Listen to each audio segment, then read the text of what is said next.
You are good at your job, and that is the problem. You show up on time, you hit every deadline, you fix things before anyone notices they are broken, your manager trusts you, your colleagues depend on you, and somewhere along the way, you started believing that this was the strategy. It isn't. What you have actually built, without anyone telling you, without meaning to, is a trap.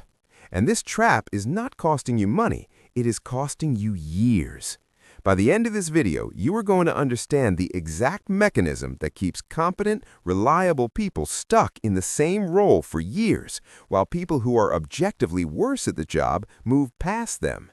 And once you see it, you are going to see it everywhere. Here is how it works.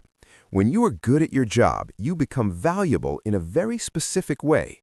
You become the person who gets things done, the person who does not need managing, the person who makes everyone else's life easier. And that sounds like progress, but here's what it actually means. It means you become expensive to move. Your manager will pay to keep you where you are. They will not pay the cost of replacing you. Because if they promote you, they have to find someone who can do what you do. And that process, finding the person, training them, waiting for them to get up to speed, hoping they don't quit, is genuinely painful. Managers do not avoid promoting you because they are cruel. They avoid it because replacing you creates risk. It creates gaps. It creates work for them. And keeping you where you are is the easier choice. So what happens instead? They give you more responsibility. They tell you that you are doing a great job. They expand the scope of what you do, but they do not move you up. They just make your current job bigger. You become the person who owns the system that nobody else understands. The system breaks, you fix it. A new person joins, you train them. Now you are also the trainer. Suddenly, you are doing two jobs, and none of it is a promotion. Or you become the person who handles the difficult client, the one nobody else wants. They give you the messy accounts because you do not complain. And now you are the expert on messy accounts, which means more messy accounts. Here's the part nobody warns you about. When you are really good at your job, you stop learning. Not because you're lazy, because you have optimized. You know the systems, you know the shortcuts, you know how to get things done without thinking too hard.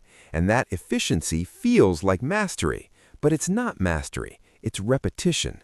Repetition does not grow your skill set, it makes you faster at the same things, which means a year from now, you will be significantly better at the job you already have, and no more ready for the job above you than you are today. The skills that make you good at your current role are execution skills, delivery, reliability, process mastery. The skills required one level up are different: strategy, delegation, managing ambiguity. And here's the part that makes it worse. Companies do not train you for those skills. They assume you will figure it out once you're promoted, but they will not promote you until you already demonstrate them. You are being evaluated for your current role's performance and selected for the next role's requirements, and nobody told you those were two different things. Here's what's happening in the meetings you're not in. When your name comes up, and it does come up, people are not talking about your results, they're talking about your role. They have a picture of you, and that picture has a frame around it. You become the Excel person, the operations person, the one who handles escalations, not formally, not in writing, but in the way people talk about you. That label gets built over time, and once it sticks, it's very difficult to remove. Being the go-to person feels like recognition, and at first it is, but go-to eventually becomes can't do anything else. The longer you stay in the role, the more evidence exists for the label, and organizations treat tenure as confirmation, not as something that might need to change. You are not a person with potential, you are the person who handles that specific thing.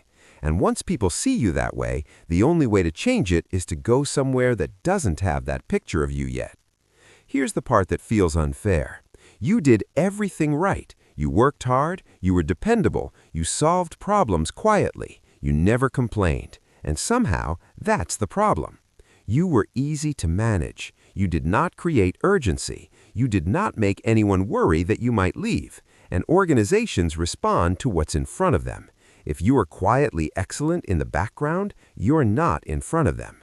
Your manager sees your work. Your manager's manager does not. And the people 2 levels up, the ones who actually decide who gets promoted, definitely don't.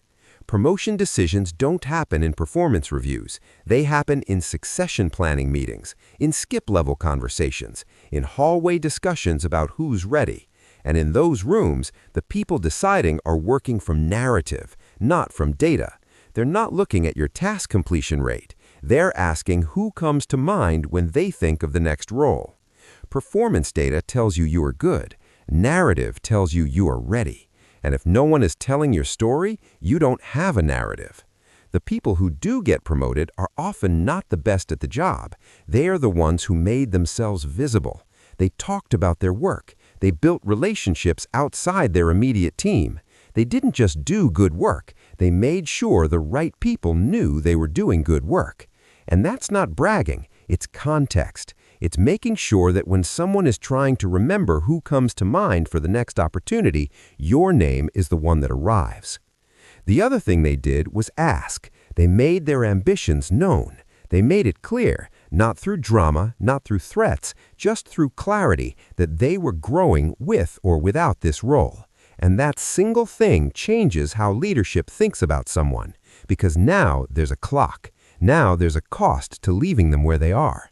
Silence in an organization gets read as satisfaction.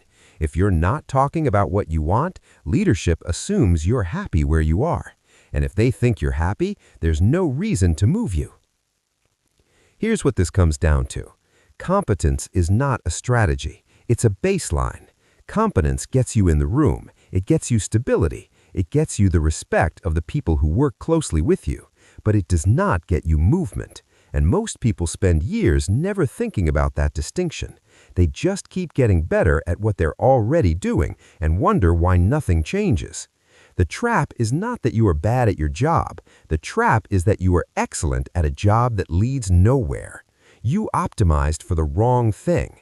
You built a career on being the most reliable version of who you already are, when what actually moves people forward is being a visible, legible, clearly directional version of who they are trying to become. The comfort of being good at something is real.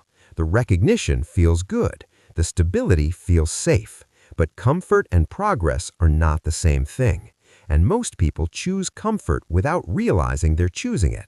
They think they're building a career. What they're actually building is a very comfortable place to stay still.